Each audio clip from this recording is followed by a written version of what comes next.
No Time to Die is projected to gross 150 million this weekend. Of course, this movie has already broken records last week. Well, it broke British records, it broke records in Europe, but it's eyeing 150 million global box office weekend, and most of that is of course going to be in America. The overperformance hinders at older adults. It is expected to be around 150 million broken down. That includes another 90 million abroad debuts like France and stuff, and 60 million per domestic off conservative predictions. As reported, Calorie Zero the Fukuyama directed feature and overseas ticket sales. But if No Time to Die indexes numbers are just roll or pass Venom's, start or beat Skyfall's goals, because of the cost is older than was finally stamping the multiplex during COVID, it could be a breakthrough for the domestic box office and provide some hope from the series with upcoming Oscar bait releases, which are everyone's favorite movies, which are not the get best movies of the year more than likely. But the last Bond movie was the second highest domestic opening for the series, back to only 70 million. And No Time to Die, got delayed and delayed. Similar to Black Widow was one of the most anticipated movies that was able to be over the pandemic. Seriously, who doesn't know this movie is coming out? They always sold out 22 million in ads and stuff. And so the movie is performing similar to both Black Widow, both Venom, both of those movies, basically. And I wouldn't be surprised if this movie opens above Venom's domestic gross. Venom passed 100 million yesterday, and it's the fastest movie to the century mark alongside Shang-Chi during the COVID era over 5 days. And then Black Widow is behind, of course, both of those movies. But if No Time to Die beats both Black Widow and Venom, it will be extremely good for the Bond franchise, especially considering it's already breaking records overseas, and it will be extremely good for the box office recovery. It will show that people are going to see the movies. I know no movies has grossed 100 million yet, but I think the first $100 million open first weekend will not be the Eternals, which will like it goes around saying C numbers, and will not be Ghostbusters Afterlife, which like it goes for like 70 million as well, and it will like be Spider-Man No Way Home.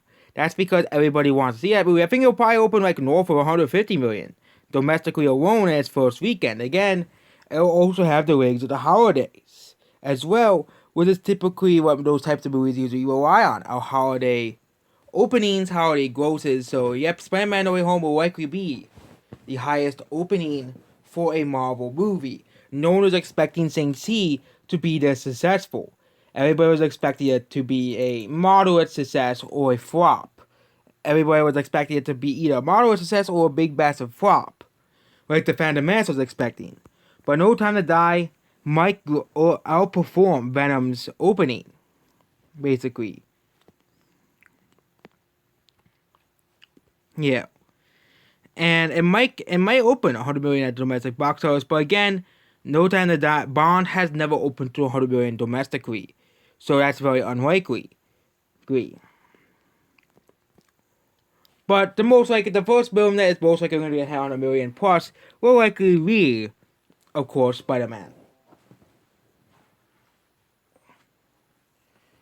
Will of course be Spider-Man. It will be Spider-Man most likely.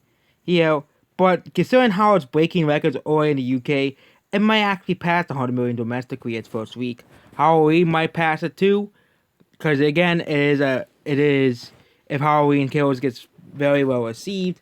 But you look at No Time to Die's box office numbers here, it has already opened 121 million. Again, this movie has a huge, massive budget, 250 to 201 million. So it needs to make $600 million worldwide to make money. So it is probably going to break records. Wouldn't be surprised if it does. 90 to 100 million domestically. It end up grossing around 230 to 250 million dollars domestically.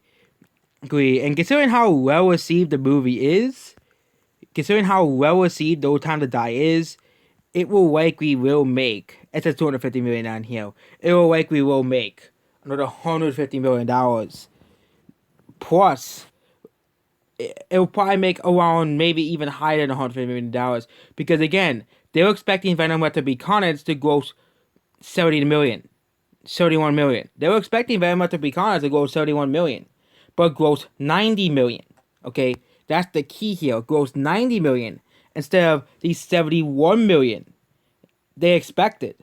They expected no, not you, not Adam's family. It's not doing. Adam's family's not doing too well. Not surprising. And Venom Let There Be Carnage is not doing well rigs wise, which is not surprising considering that, No Time to Die is coming out, but this movie is gonna likely make money at the box office. Here.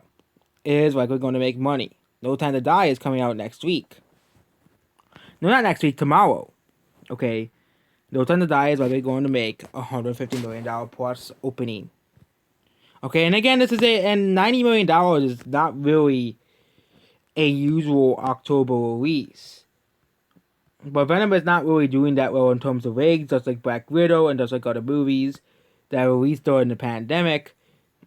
Like, yes, the movie had a massive opening, but it's doing rigs comparable to Black Widow, which means it'll most likely gross around $200 million to $200 million at the box office, which is still pretty good. It will still gross $200 million domestically. If you compare it to a movie like Shang-Chi, you can definitely tell which movie's having better legs. Shang-Chi is having better legs, but again, Shang-Chi released when there was no other movies. Released here. Here. And you can compare it to F9, the Fast Saga, which is doing very similar to Venom. Is basically doing the same, like Venom's got numbers. So, yep, there we go about this video. Goodbye.